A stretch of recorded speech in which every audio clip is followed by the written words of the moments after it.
this is an iHeart podcast. Guaranteed human. I turned off news altogether. I hate to say it, but I don't trust much of anything. It's the rage bait. It feels like it's trying to divide people. If we got clear facts, maybe we can calm down a little.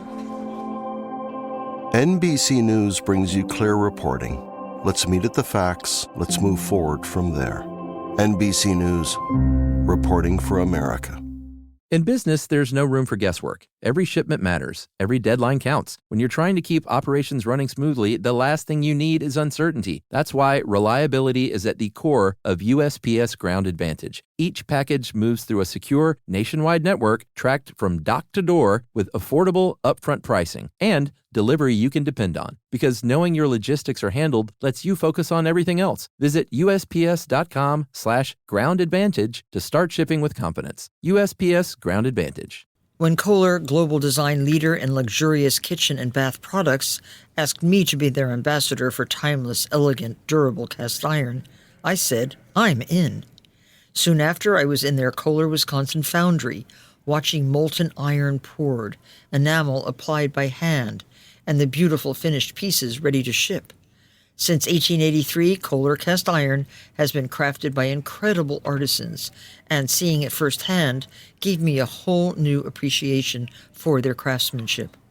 Now, I'm proud to lend my stamp of approval to my favorite Kohler cast iron products for their durability, beauty, and enduring style. Shop my curated picks at Kohler.com.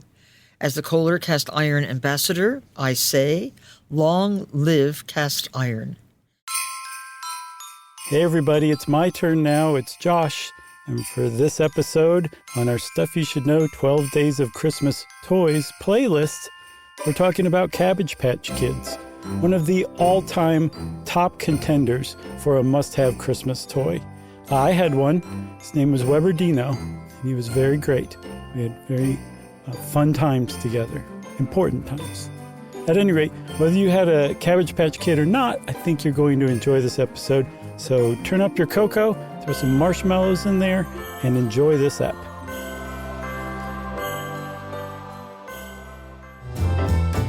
Welcome to Stuff You Should Know, a production of iHeartRadio.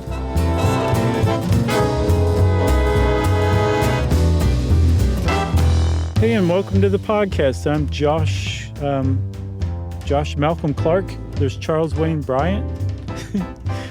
This is Stuff You Should Know about Cabbage Patch Kids, who have two names, which is why I just did that. That's right. This, remarkably, the third time we've talked about Cabbage Patch Kids on this show. I only remember one other time. When was the third time, or the second time, I guess? Well, the last time was not even a year ago, on our episode on must-have Christmas gifts. And then that's all I remember. Yeah, and then while I was telling the story of my Cabbage Patch Kid experience, he said, yes, you've told everyone this story before, so I think this will be the third time that we hear these stories. I thought you didn't have a Cabbage Patch Kid. So you don't remember the other two times I told the story? No, you got to tell it again. It's called a hat trick, baby. My sister has one of the first 75 of them, of the Little People dolls. Oh wow! That she bought in North Georgia when she was a kid. Now I know why it didn't stick with me, because I didn't understand what the heck you were talking about. Now I totally get it, and I think it will stay with me forever, Chuck. When we do our 4th, 5th, and 6th podcasts on Cabbage Patch Kids, I will be the one telling that story. How about that? Well, and you also told the story of yours that you ripped the head off and gave it a mohawk. Yeah. For yours. Weber Dino met a terrible demise. And I have two of them myself that my mom every once in a while says, hey, do you want these? And I say, no, I don't. Don't think they're worth much money. And I don't even know if my sister's is worth a lot of money now, even though it's hand-signed and one of the first ones. I don't think the market is as robust as it was at one point. So was hers a Coleco Little People, or is Xavier Roberts like original Appalachian Artworks Little People? No, hers was one of the handmade Xavier Roberts OG craft fair dolls. I think those go for like maybe $2,000. I think. Yeah, I guess it depends on where you look. Like I saw the one of mine that was one of those originals, and it wasn't one of the first 100, but people were asking like $150 on eBay for those. Yeah. I'm surprised to see that. Like from what I've seen, if you really want the big bucks, it's the original Xavier Roberts Little People. But we're probably getting ahead of ourselves a little bit, because some people are probably like, "What's a Cabbage Patch Kid?" Right? Right. So, well, we'll tell everybody what a Cabbage Patch Kid is. It's a little doll that was a huge deal in the Christmas of 1983. And like Chuck said, we talked about this on, I think it was our Christmas episode, or was it a different standalone episode from last year? No, I think the first time we did it was a Christmas episode, and then last year it was in November. It was just must-have Christmas toys. Okay, gotcha. So that's worth listening to. But in December of 1983, Christmas of 1983, everybody was going crazy for these dolls. But at the same time, there was because it was such a huge craze, and they were so a part of like popular culture at the moment. They were on the news every night. People were doing just absolutely crazy things to get their hands on these dolls for their kids. There was a lot of talk about, well, what are these things? They're so ugly that they're cute. And other people thought, well, no, they're actually just ugly. There's a journal article that came out in 1986 in the Semantics Journal, etc. And the Cabbage Patch Kids were described as open-armed and eyed, seemingly dull-witted, with mop-haired faces only mothers could love, which I think is it's a pretty accurate description of a Cabbage Patch Kid, don't you think? Yeah, so on that, there was, and this is something I never knew, apparently there was a rumor years after the fact that the design was managed by Ronald Reagan because he wanted to get Americans used to what mutant offspring might look like if the big one ever drops and we go to war with the Ruskies. We might want to get used to our babies looking like this. So it's sort of in the classic Hollywood, there are theories that's why we make UFO movies. They're commissioned by the government to get people sort of adjusted to the idea that one day there's going to be aliens walking around. Right, exactly. But that's probably not the case. Ronald Reagan probably didn't have anything to do with it, but that's just such an 80s thing. Cabbage Patch Kids, Ronald Reagan, and nuclear war with the USSR. That's about like the greatest 80s combination I've ever heard of in my life. Yeah, pretty good. So if you go on to the Cabbage Patch Kids website, you'll find the enchanting magical story of where Cabbage Patch Kids came from, or how they came into our human world. And it goes something like this, that when he was a young boy, Xavier Roberts was wandering around the Appalachian Mountains, and he saw what is called a bunny bee, which is a magical magical bunny that can fly around, like buzzes around like a bee. And he followed it, and the bunny bee went through a waterfall. And Xavier Roberts went and looked and saw that behind the waterfall there was a tunnel. And he went into the tunnel, being an inquisitive type of Appalachian young boy. And when he came out on the other side of the tunnel, he was clearly in some sort of enchanted land, because there were a bunch of bunny bees flying around over a cabbage patch, sprinkling some sort of magical dust.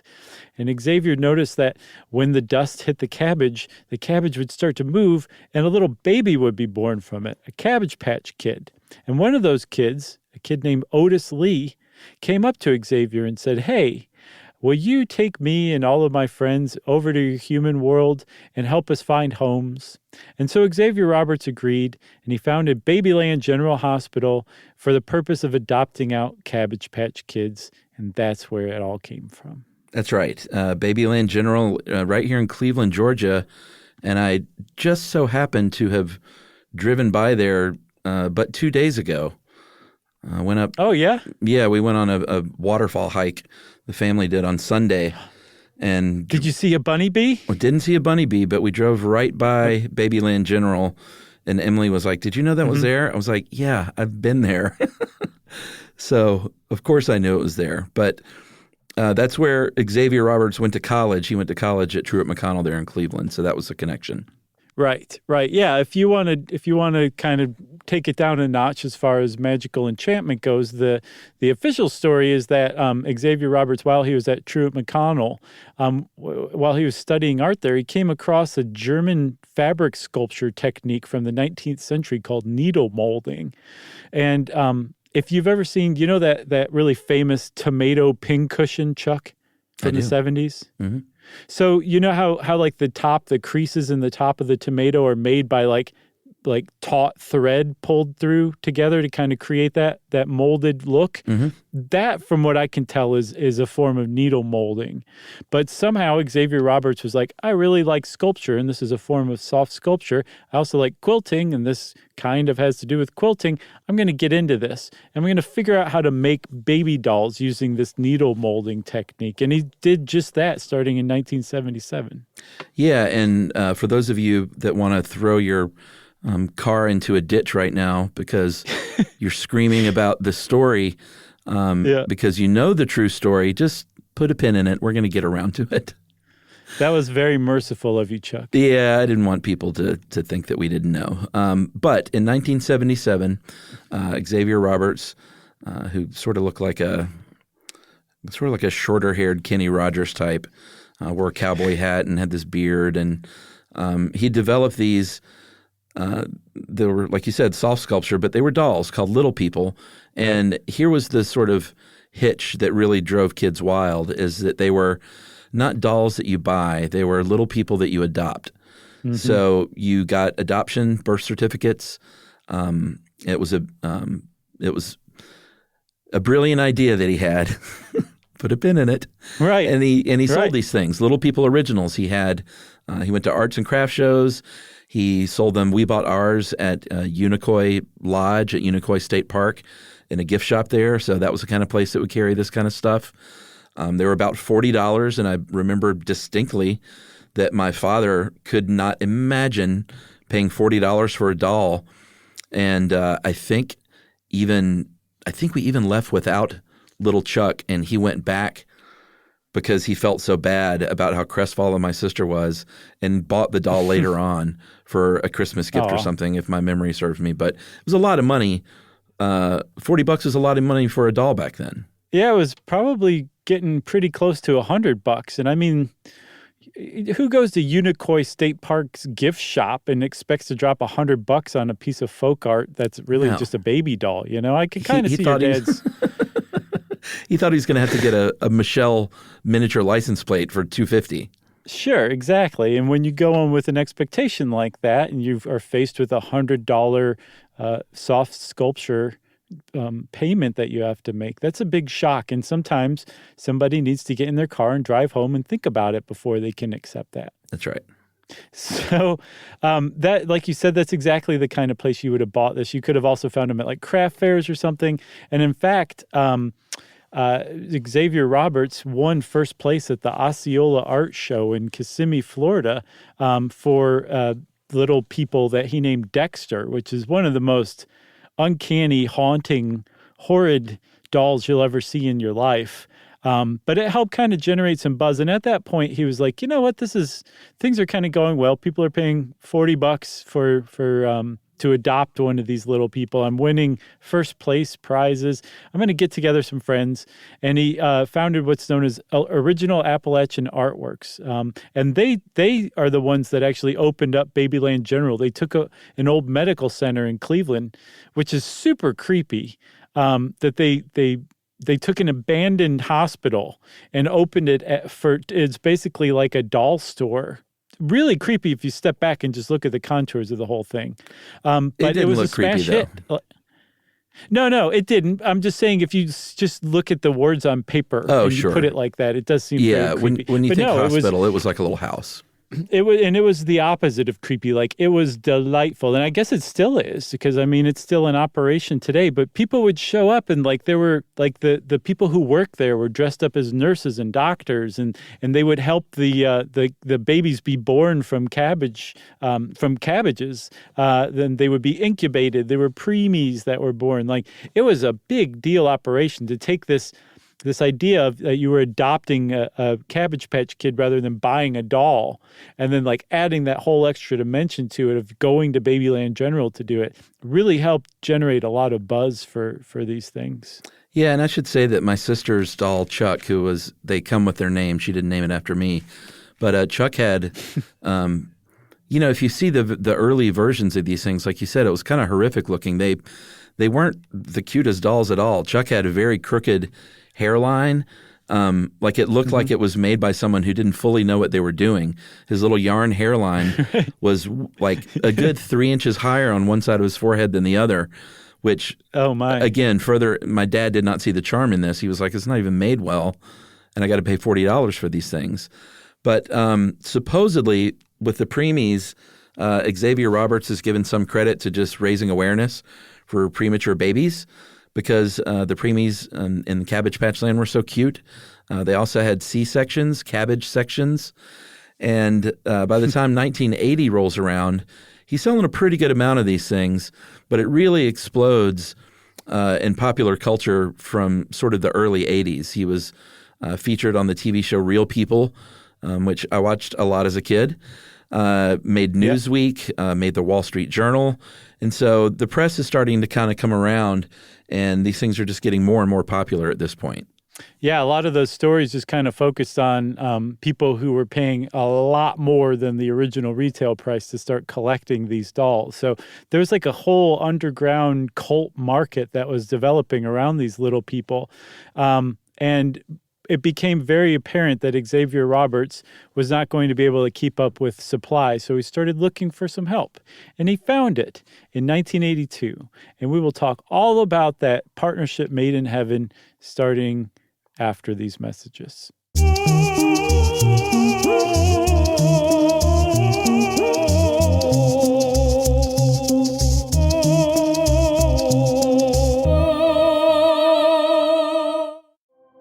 I turned off news altogether. I hate to say it, but I don't trust much of anything. It's the rage bait. It feels like it's trying to divide people. If we got clear facts, maybe we can calm down a little. NBC News brings you clear reporting. Let's meet at the facts. Let's move forward from there. NBC News, reporting for America. With my mom and dad living in Orange County, when we bring my 5- and 7-year-old to visit, we are sometimes in for a 2-hour drive that could feel like 10. Oh, as an avid camper, I know all about this. We'll pack up the RV and know this is either going to be the trip of a lifetime or a complete disaster.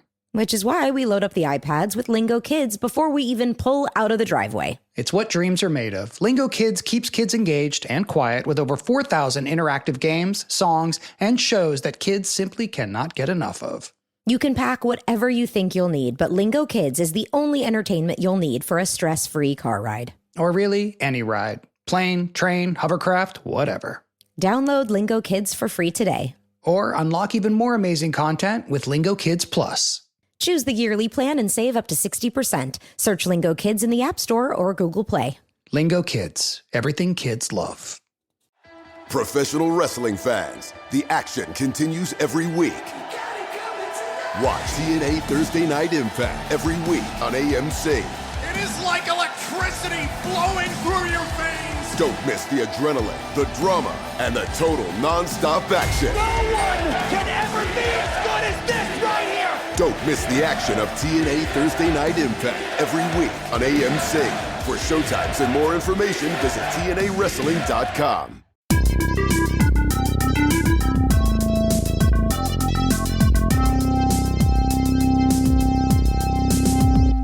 Okay, Chuck, so it's 1982, And the little people are just going bonkers. They're flying off of shelves. They can't keep them in stock anywhere they're selling them. Unicoi State Park is on the phone every day being like, send us more, send us more. We don't care what the hairline looks like. We got to have them. And so Xavier Roberts started looking for some, like a legit toy manufacturer to help him out.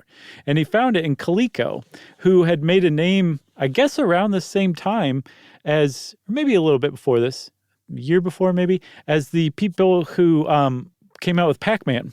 So they were riding high by this time, and they said, I think there's something to these little people, and we're gonna buy in here. And so Xavier Roberts partnered with Coleco, and the rest of the story just kind of takes off like a rocket from there.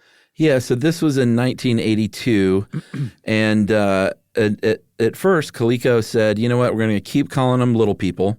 We think that's a good name, even though it wasn't. So they stuck with the name.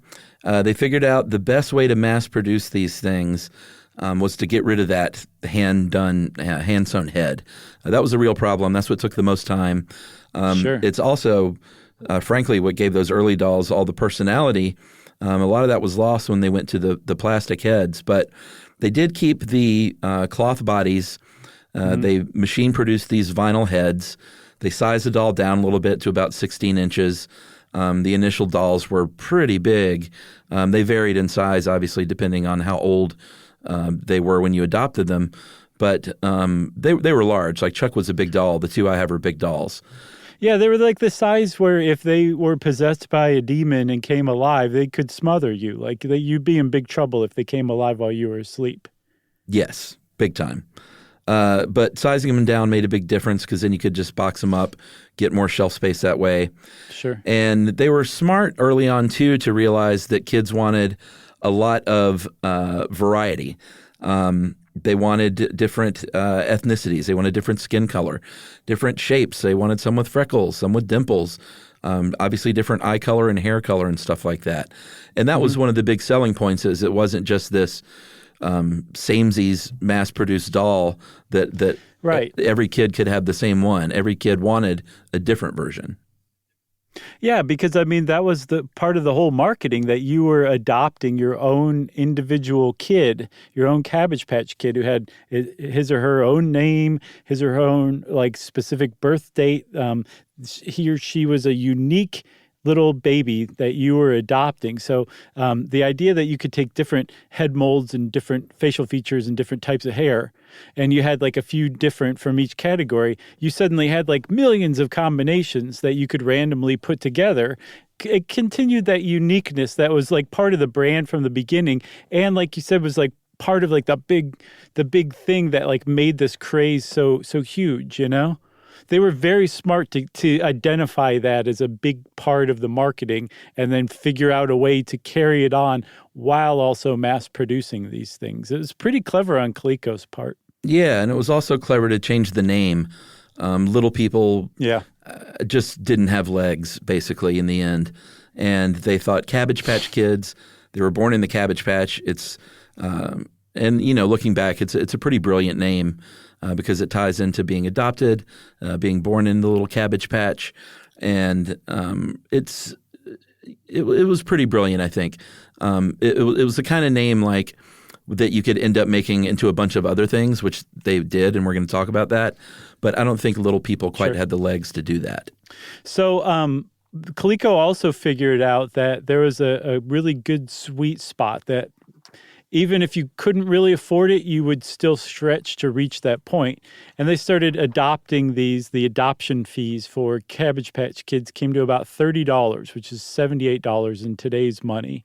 And then they took their, comparatively much larger clout and contacts in the media and started getting way more press for Cabbage Patch Kids than Xavier Roberts ever managed to generate for Little People. Oh, sure. Which I have to say, looking back, though, Xavier Roberts did some really good work as just some dude from Cleveland, Georgia, who was hand-sewing dolls. I mean, he got some pretty good coverage. Yeah, I mean, that should have been very niche and regional. Right, exactly, and it wasn't. It became a big deal. But Coleco just put it to shame. They got a lot of press, a lot of interest drummed up for Cabbage Patch Kids.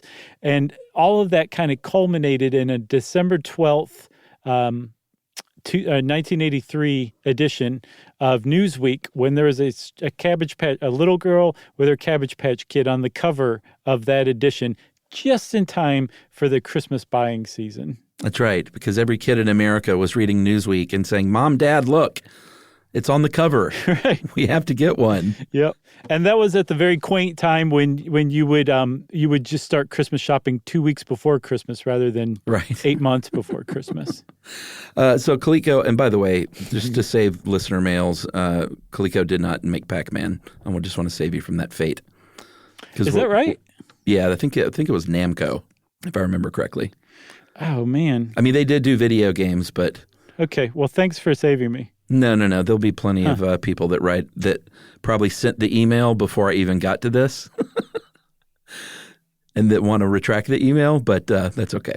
So they started selling these things like hotcakes. They sold 3 million plus by the end of 1983. And like so many Christmas items that came before and after, it is sort of the frenzy is determined by availability and supply, and they were underprepared, and they could not keep up with demand. They weren't like the Rubik's Cube where they just made millions and millions and millions of these things, and it became a supply problem, and it became a really big deal. And this is the first toy where people were angry because there weren't enough of them to go around. Yeah, and I mean, they still made 3 million of them, and they ran out like very quickly. And when you say people were angry, like they were throwing elbows, they were pushing one another, they were getting physical trying to get these dolls. And now it's like, well, yeah, that sounds like a Christmas, like must-have Christmas toy. People hadn't done that up to this point. This was very new. And so in addition to, the normal press they were getting, these dolls were also ending up on like the nightly news a lot that December, with stories about how parents were like driving across state lines to get one of those Cabbage Patch Kids. Or there was a story about a post carrier in Kansas City, I think, who flew to London to buy one, which I don't understand why, because London had its own frenzy going on as well. There was a whole lot of stuff going down that hadn't really gone down before Cabbage Patch Kids came along that Christmas. Yeah, I wonder if that became a technique to sell more things, was to either falsely say that you don't have enough. I think we covered that in the must-have toys episode, that is a technique that they use, that they purposefully underproduce to create scarcity. Yeah, but then you can't sell as many. I would think it'd be better to produce the regular amount and then just say you didn't. And then they're like, but we found a warehouse that we didn't know about. Right, exactly. Because you still want to move these dolls. I mean, Rubik's Cube, they sold 200 million Rubik's Cubes in the first few years. I know, that's nuts. Because they were just pumping those things out. Yeah, well, at the very least, I think Coleco was genuinely caught underprepared. I don't think it was in any way, shape, or form a purposeful oh, no, of course not. Scarcity. I think it was just straight up scarcity. And there's this footage from Zayre's department store in Wilkes-Barre, Pennsylvania. Right. This is in Wilkes-Barre, Pennsylvania, or Wilkes-Barre, I've also seen, Pennsylvania. But there's this manager who I know we talked about before, but you got to see this guy. He's the manager of the Zayre department store in December of 1983, at least. And this guy is like unhinged. Have you seen footage of him? Yeah, I saw him last year. Okay, you got to see him again. I got to describe him again because he struck a chord with me this year that he didn't last year. But he's holding a baseball bat very famously. But if you listen to what he's doing, he's shouting at the customers. He's like, "Shut up, listen to me!" And he's like waving this baseball bat. And there's this crowd of people filling every available inch of this department store, wanting Cabbage Patch Kids. And this guy decides that the way to satisfy the need is to just start tossing them into the crowd. So the crowd is like jostling, going crazy, trying to catch these Cabbage Patch Kids, while the manager of the department store is screaming at them, holding a baseball bat. It's one of the worst forms of crowd management anyone's ever attempted, ever. And it was caught on film, and you got to see it yourself. Yeah, he wasn't doing his best work that day. I think we can all agree on that. He really wasn't. Agreed. A lot of times the problems were so big that they didn't even want people in the stores. So they would say, like, we can't have another fist fight in here. So what you do is you can arrive and get a coupon, and then you go around back to the loading dock, and we'll distribute them there. The secondary market started booming. There were actual stores that were buying them up and then marking them up. And then there was the black market that really, really marked them up. Right. And this was not WKRP in Cincinnati, but it was very much in that rich tradition of DJs kind of conning people into acting like fools. And this happened in Milwaukee, Wisconsin, when some local DJs there said there's going to be a B-26 bomber plane, and it's going to drop 2,000 dolls over the Brewers baseball stadium. And all you got to do is show up with your baseball glove to catch these babies and hold up your credit card so the pilot can take a picture and charge you for it. And, of course, this is the dumbest thing you've ever heard, but that still didn't stop a couple of dozen people from showing up with their baseball glove and credit card. Yeah, in -7-degree wind chill, which is very cold if you're in the centigrade parts of the world. That's very cold. They're used to it. Right, I guess so. But the fact that people would do that is like I double checked to make sure that wasn't an urban legend, and it definitely is not. Like that really did happen in Milwaukee in 1983. That was like the level the craze reached. And what's really to Coleco's credit is they managed to keep the party going for a full another year, because in Christmas 1984, Cabbage Patch Kids were again the must-have toy, and in just 1984 alone. Not 1983 Christmas season, 1984, that year, they sold $2 billion worth of Cabbage Patch Kids in 1984 money. Yeah, I mean, this was, I think, one of the things that made it truly unique is, like I said, the Rubik's Cube was really hot for a few years, but generally as these things go, it's sort of like you can count on the one Christmas season. If you're overlapping to the next Christmas season, that is a grand slam home run as far as toys go. Absolutely. So one of the outcomes of that of being a toy that manages to span two Christmas seasons that thoroughly is they become iconic. And they start popping up in other places. Like there was one named Christopher Xavier, who's a very famous Cabbage Patch Kid, I guess as Cabbage Patch Kids can be famous. And he actually rode on the space shuttle. On a genuine, legit NASA space shuttle mission in 1985, and that reminds me, Chuck. Have you seen the mini doc about the Challenger? No, not yet. Is it good? Oh boy, it is really good. I mean, it's a high caliber documentary to begin with, but then like the emotionality that it manages to dredge up it's a really well done documentary in every way. I highly recommend it. Where's that showing? That one's on Netflix, I believe. I'm almost positive. And I think it's just called Challenger and then probably colon something. But it's good. It's by, I think isn't Bad Robot J.J. Abrams production company? Yeah. They did it. They were one of the companies that handled it. But it's very good. I did watch Enola Holmes on your recommendation. Yes. What'd you think? I liked it a lot. It was good. It was just a good, breezy, light, fun movie to watch, which is just what we needed the night we watched it. For sure. But it was smart too, wasn't it? Yeah, it was smart enough. And she's just great. Millie Bobby Brown is, she's got a lot of personality and lovable charisma. So she's great to watch. And it's fun to see her outside of playing 11 with all her personality able to come out like that. Right. Yeah. Well, I'm very glad that you liked it because I think we would have had some sort of awkward wedge between us for the rest of our lives. Had you not. You haven't seen the octopus doc yet? No? I did. Oh, okay. So I think if we're going to talk about octopus, my octopus teacher, you should just turn down your volume for about a minute and you won't have it spoiled. All right. Fair enough. And actually, I think that guy is terrible. I think he's a terrible human being for not rescuing his companion friend for on 2 different occasions. Really? Yes, and I know that he's a documentarian, so they're not supposed to interfere. I've seen Drop Dead Gorgeous. I know the rules. But this is different. He crossed the line. He crossed boundaries when he became friends with that octopus. He stopped being a documentarian, started being its friend, and then he, as its friend, wasn't there for his friend when it was attacked, not once, but twice. And I really dislike that guy for that reason. Oh, interesting. Well, I don't concur, but I guess that's part of the beauty of that movie. You can have different takes. So, but there's not a gulf between us, a wedge between us now, is there? I mean, did you hate the documentary? No, I Okay. I otherwise thought it was amazing. All right, well, then there's no gulf. Amazing. It really was great, except for that one thing, times 2. All right, no wedge. So let's see.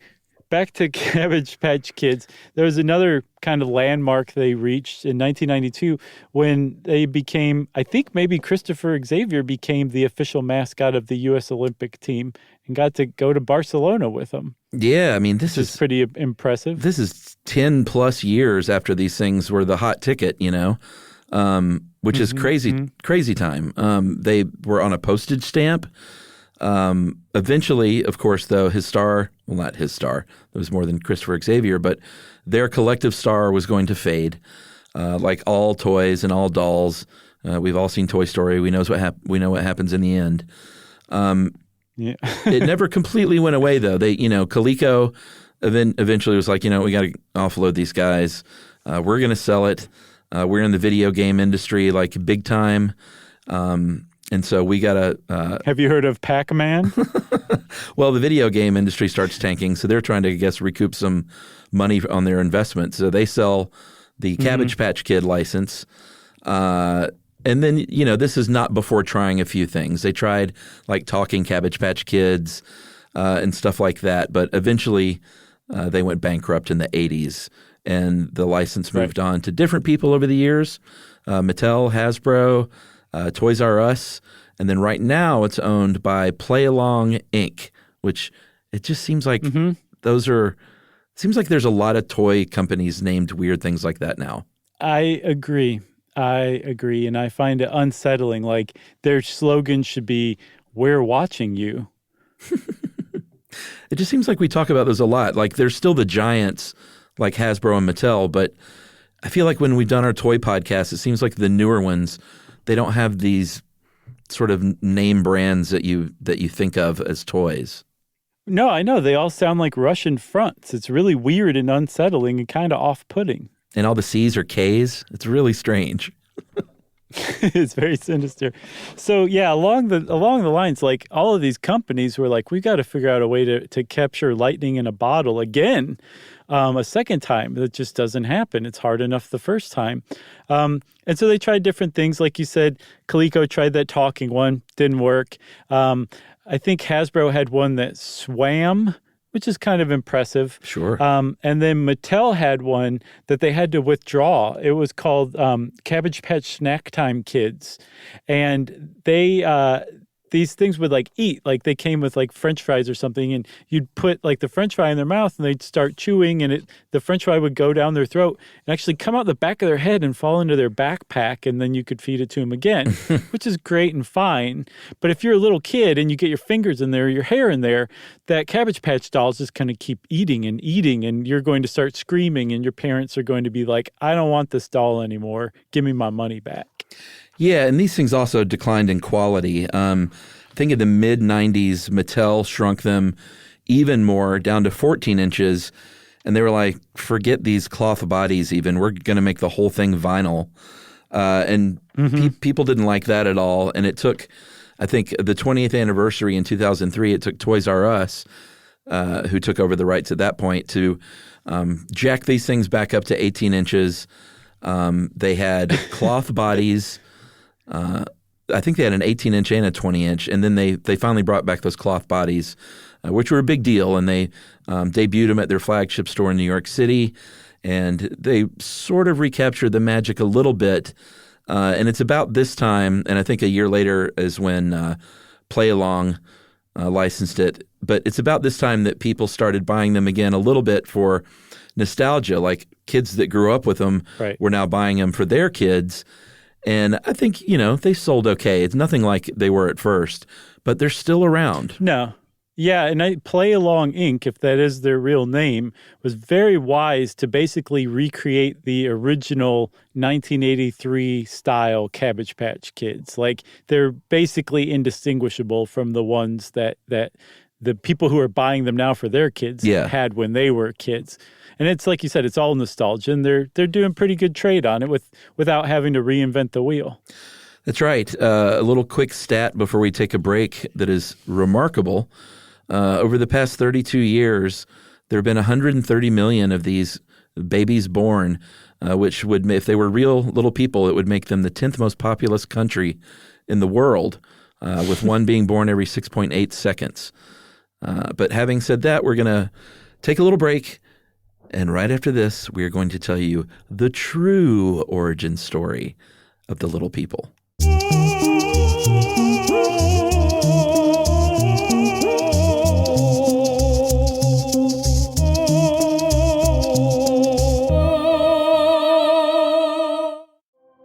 I turned off news altogether. I hate to say it, but I don't trust much of anything. It's the rage bait. It feels like it's trying to divide people. If we got clear facts, maybe we can calm down a little. NBC News brings you clear reporting.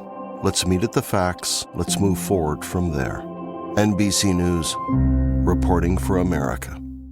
Mom, can I have Lingo Kids? Dad, Lingo Kids, please! When did we become the Lingo Kids house? No idea. Last week it was dinosaurs. This week it's... Lingo Kids! Why Lingo Kids? Because it's the best thing ever. We can play games with astronauts, wild animals, and superheroes. With more than 4,000 interactive games, songs, and shows, Lingo Kids is the #1 entertainment platform for young kids. So, no dinosaurs? And dinosaurs! Lingo Kids! Everything kids love. Download it for free. Professional wrestling fans, the action continues every week. This is total nonstop action! TNA Thursday Night Impact every week on AMC. For showtimes and more information, visit TNAWrestling.com.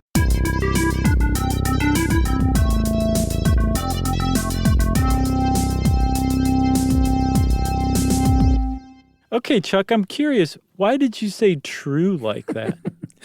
Well, if you listened to the show a year ago, it's already ruined, but we didn't go into that much depth. Here's what really happened, though. Xavier Roberts ripped off a lady. It's the easiest way to say it. There was a very kind-hearted, soft-spoken folk artist named Martha Nelson Thomas. Went to art school in the 70s. She experimented with the same exact German soft sculpture molding, and she created what was called little doll babies. If you Google Martha Nelson Thomas little dolls, and you see this very now famous picture when it hasn't been swept under the rug by Xavier Roberts' people and maybe Coleco's people, this black and white picture of this woman surrounded by what are clearly and obviously Cabbage Patch Kids. Yes, and there's actually, funny enough, there's another famous picture of Xavier Roberts taken probably about 10 years after that, and he's surrounded by straight-up Cabbage Patch Kids, with the vinyl heads and everything. But the fact that picture was taken of Martha Nelson Thomas in 1975 is photographic documentary evidence that she is the person who came up with Cabbage Patch Kids. Not Cabbage Patch Kids, but what Cabbage Patch Kids were based on. And if that were it, if that were the photo, if that was the only evidence whatsoever, you'd be like, I don't know, people can have similar ideas, There's only one old German technique called needle molding. Other people could have found it. But that is not the only evidence. And in fact, Xavier Roberts has gone on public record saying that he was inspired by Martha Nelson Thomas, but he changed it enough.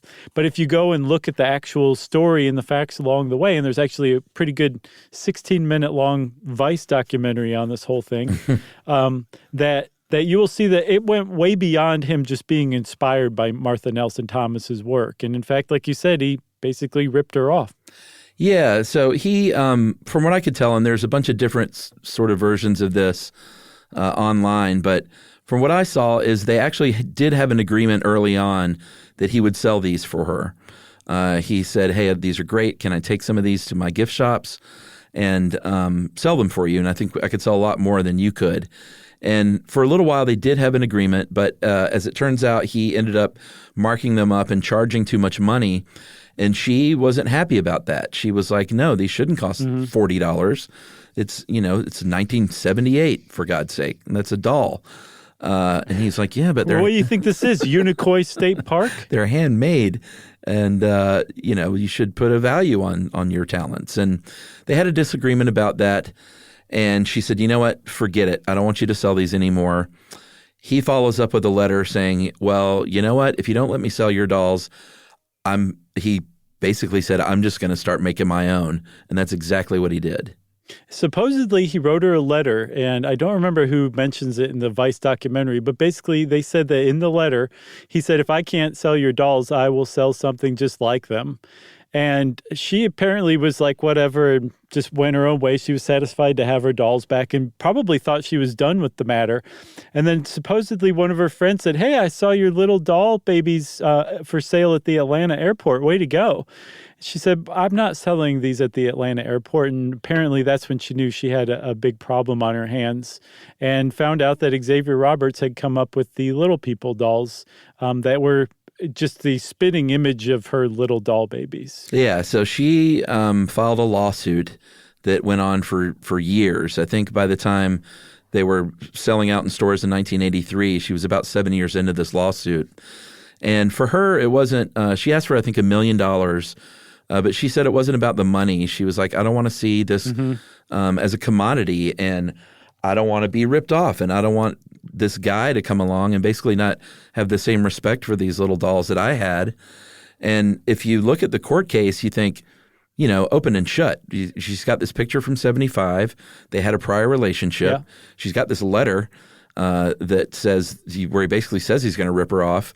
But she didn't copyright these things. And you would have had to copyright because they were all handmade and they were all, I guess, unique unto themselves.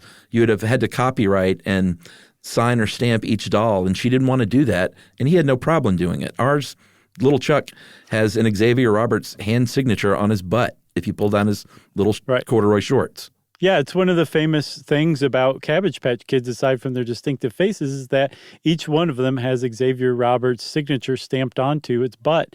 And I guess Martha Nelson Thomas was like, there's no place to put a signature on a child, and these are like children to me. That's why I adopt them out rather than sell them.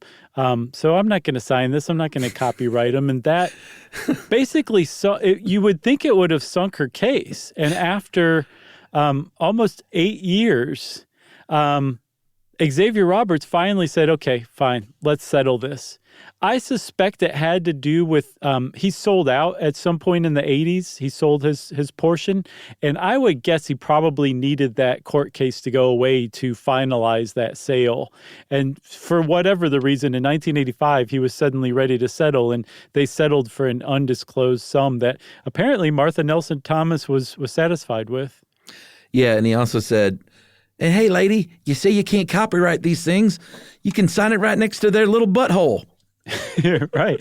He sounded Cockney there for a second. Cockney? Like I started to get nervous, like, oh my God, why does he sound Cockney? And then you pulled it out with the real Appalachian Mountain folk twist at the end there. Yeah, so he settled. It was enough money to put her kids through college, she said.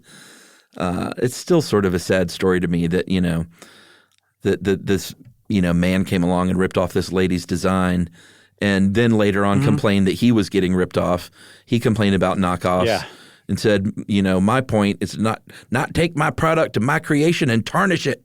Yeah, which was pretty audacious because he said this like, I believe it right when he was settling with this other case in which a part of the settlement was he had to acknowledge that he had taken her idea. And for him to be complaining about this on TV, it was a little audacious, especially if you know that, the full story. But even though it was an open secret or even a widely known tale in the toy industry and even some parts of the press, even still today, everybody thinks of Xavier Roberts as the creator of Cabbage Patch Kids, and technically he was. because he came up with Cabbage Patch Kids, and Martha Nelson Thomas came up with Little Doll Babies. Yeah, and he sold it to, well, he didn't come up with Cabbage Patch Kids. He sold it to Pac-Man, and Pac-Man named them Cabbage Patch Kids. Yeah, I guess so. I hadn't thought about that. So one of the groups he was complaining about was Topps Trading Cards. Topps Trading Cards, around the still in the height of the Cabbage Patch Kid craze in 1985, came out with one of the greatest parodies anyone's ever come out with, the beloved Garbage Pail Kids series. Yeah, I wasn't into these. I was a little too old. I was 14. I certainly remember them in the zeitgeist, and I knew it was a very big deal. But this was probably more for kids, probably around your age. I imagine you were probably into these, right? I loved Garbage Pail Kids. I believe Yumi had a pretty impressive Garbage Pail Kid collection herself, too. Oh, really? Yeah. And she actually bought me a couple of Garbage Pail Kids I have somewhere. I think one is Squash Josh. I can't remember the other one. But they are, for people who don't know what a Garbage Pail Kid is, go look up GPK.com, and I think it's like GEEPEEKAY.com. I'm not sure. But they have every single series scanned, so you can see all 15 series that came out between 1985 and 1988. And they're just awesome. But they're basically like, if Cabbage Patch Kids were meant to get us used to what mutant offspring of nuclear war survivors would look like, Garbage Pail Kids were the mutated version of that. Yeah, that's a good way to say it. They were deformed, and they were plagued and diseased, and they had names like Atom Bomb and Boney Tony, and I guess Squash Josh and Roomy Yumi. I don't know.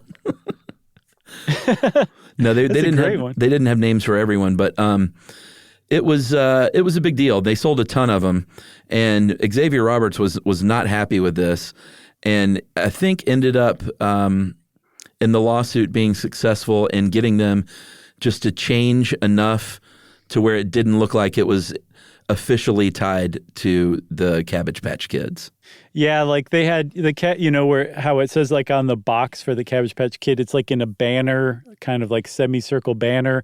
They had that originally as Garbage Pail Kids. They had to turn that into a straight bar. They made them look less like lifelike and more like plastic dolls in the later series. There were a few changes, but I mean, it was still pretty clear what the whole thing was a riff off of. But one thing I didn't realize is that one of the art directors who helped conceptualize Garbage Pail Kids from the outset was Art Spiegelman, who created Mouse. Yeah. Did you know that? I mean, I've heard of Art Spiegelman, but I really don't know anything about him, so I didn't know that. But I know the name. I've not read Mouse, but I know it's like a just a legendary graphic novel about fascism.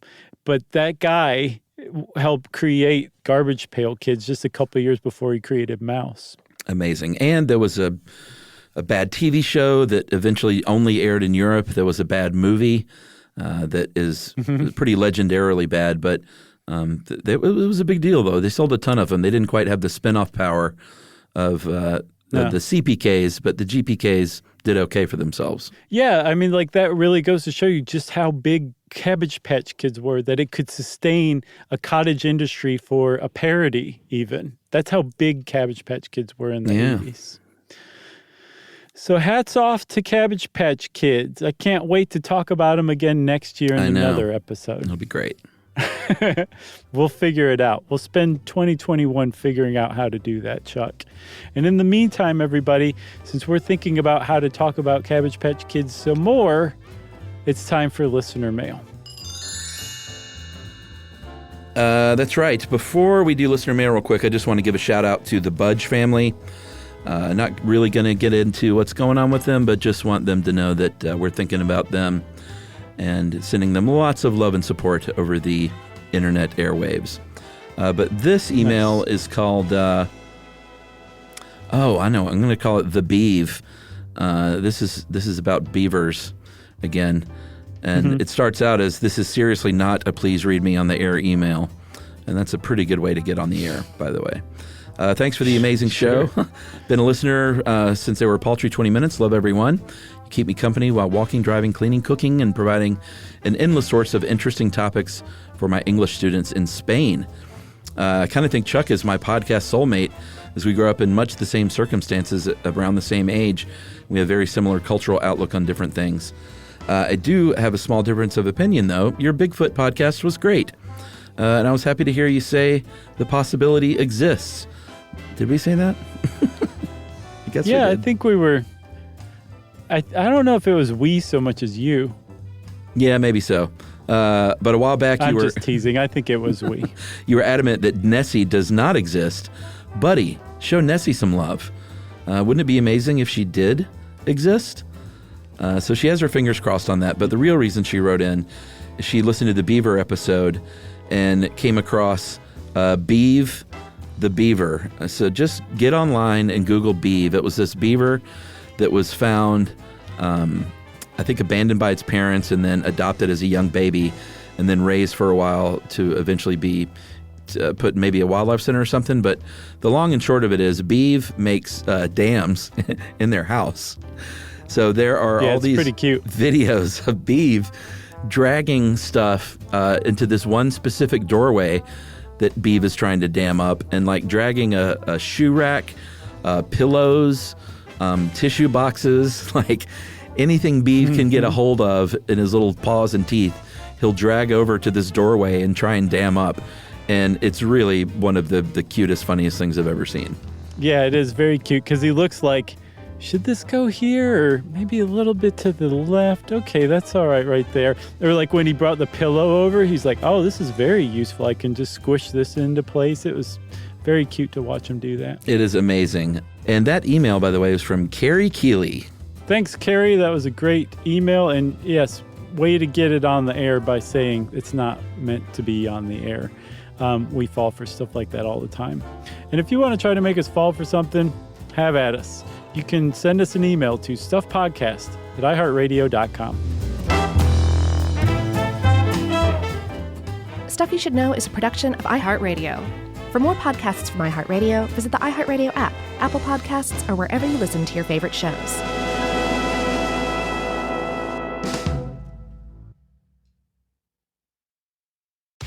When you're a maintenance engineer in a beverage manufacturing plant, you keep production lines moving and quality on track because there's no room for slowdowns. With Grainger's vast selection of high-quality motors, sensors, belts, and hard-to-find parts, you can get what you need fast and all in one place, so nothing gets in the way of getting the job done. Call 1-800-GRAINGER, click Grainger.com, or just stop by. Grainger, for the ones who get it done. T-Mobile has the best plan on the best network. Just ask Kevin Bacon. Today, business happens virtually everywhere. That's why you need Supermobile from T-Mobile. The best plan on the best network, letting you run your business from your phone like never before. In moments of high demand, T-Mobile's network adapts to put your business connection first. Discover more at supermobile.com. Best business plan based on combination of advanced network performance, coverage layers, and security features. Best network based on analysis by Ookla Speed Test Intelligence Data 1H 2025. Ookla trademarks used under license and reprinted with permission. When Kohler, global design leader in luxurious kitchen and bath products, asked me to be their ambassador for timeless, elegant, durable cast iron, I said, I'm in. Soon after, I was in their Kohler, Wisconsin foundry, watching molten iron poured, enamel applied by hand, and the beautiful finished pieces ready to ship. Since 1883, Kohler cast iron has been crafted by incredible artisans, and seeing it firsthand gave me a whole new appreciation for their craftsmanship. Now, I'm proud to lend my stamp of approval to my favorite Kohler cast iron products for their durability, beauty, and enduring style. Shop my curated picks at Kohler.com. As the Kohler cast iron ambassador, I say, long live cast iron. This is an iHeart podcast. Guaranteed human.